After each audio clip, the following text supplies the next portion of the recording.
ए राजा जाई बाजारे ले आई एगो कोको कोला।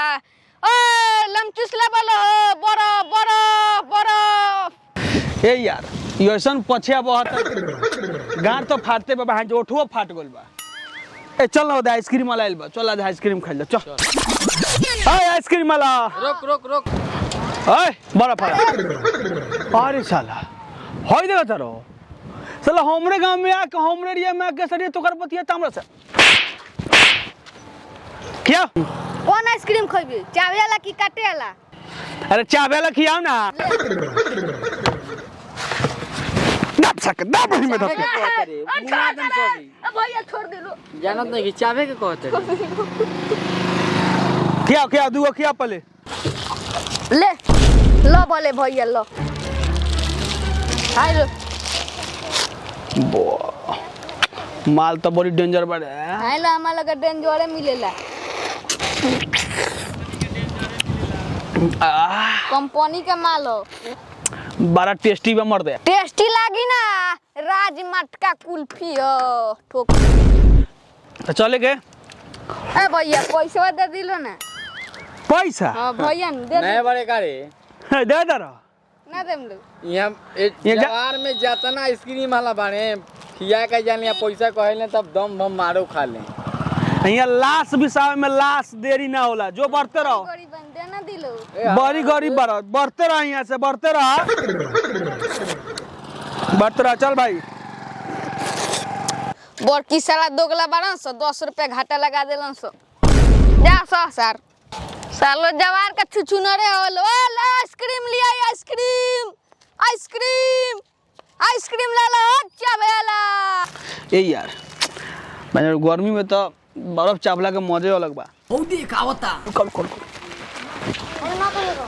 जानते रहो ई सर खाली नु अपने खाला दूसरा के ना देला साला बारका एकदम साला छुदर हो। ए का दुखा तलस कहाँ कुछ खाता नहीं सर सर तब और सब ठीक बा भाई। कहाँ रहलो अरे घूमते घूमते नहीं घूम को तो काहे करो गोला जाना निकलना रे पूरा गोल गोल आइसक्रीम हमार बांचर निकलना रे। क्या होता है गरी? क्या होता का हमनी अपन बतियाते हैं जो नहीं यार जो ना रे तारा लोग का क्या होता हमें जा खड़ा बानी तब और सब सुनावा लो भाई। जो नहीं यार सुनावे के का बा बाप रे जो ना रे महा साला छुदर हो जान लो। जहाँ देखेला लड़िया जला ओ महा छुदर निकाल भांजो ना तो गोलियो ला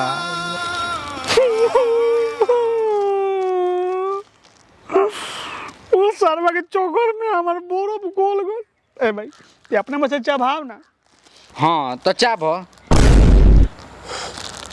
अरे बाप रे ई तो बार का गंदा बात हम के सिखावत रे अपना माई तो कोई है तो रोक दो कोई है। अरे बोका निकाल पीछे से चाप चल चल चल दे क्रीम चबियो ना अपन काहे गला देला हो फ्रिजो में धइले रहता तो ना बची तू अपन है भाई तोर कैसे बाँच गोल बारे हम अपना नु हाँ पिछला फ्रिज में धइले रहनी हो। ई तो कौन फ्रिज है रे बाटे एगो हमरा लगे चबाव ना भाई। अरे बाप रे अरे बाप रे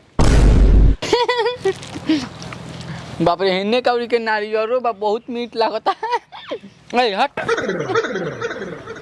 अब लहे लहे चाब है 1 घंटा में अपन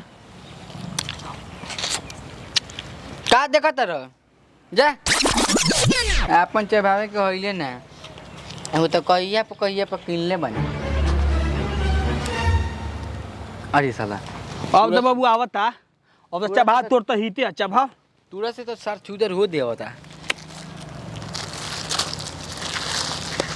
तब काला पटी ठीक बा बाटी खाली तो ले रे कहाँ कुछ लिखा होता नहीं रे माई की क्रिया को जो ना क्रिया ना खानी समनी के चल तेरा स्कूल में लेम जूस किया है।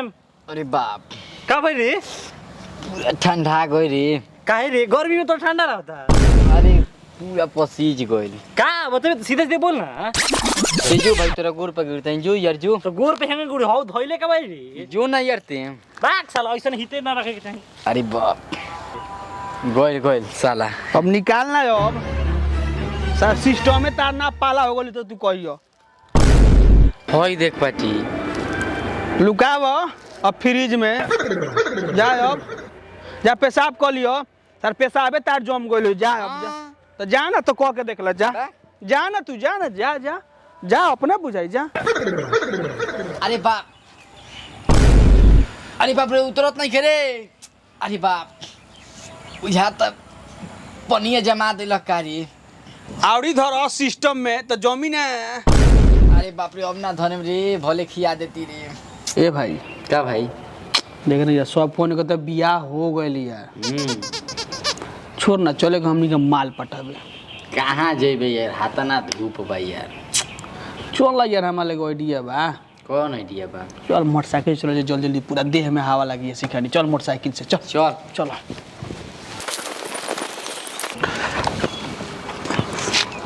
अरे बाप रे चल साला। अरे बैठ बैठ ना बैठ। अरे बाप रे अरे बाप रे कब रे तनी हमार फूक दे भाई फूक दे बाप रे बाप साफ ही तो गर्मी के मारे साफ गांठ पर धुआं फेंक देनी छोरे। ए बाप रे अब का कनी यार। रोकिए रे गाड़ी आइडिया बा हमरा लगे रोक जो हट तो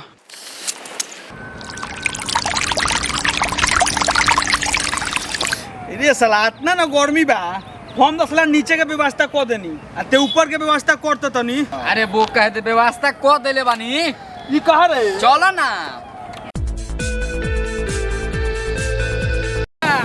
पूरा नीचे से भेज दे।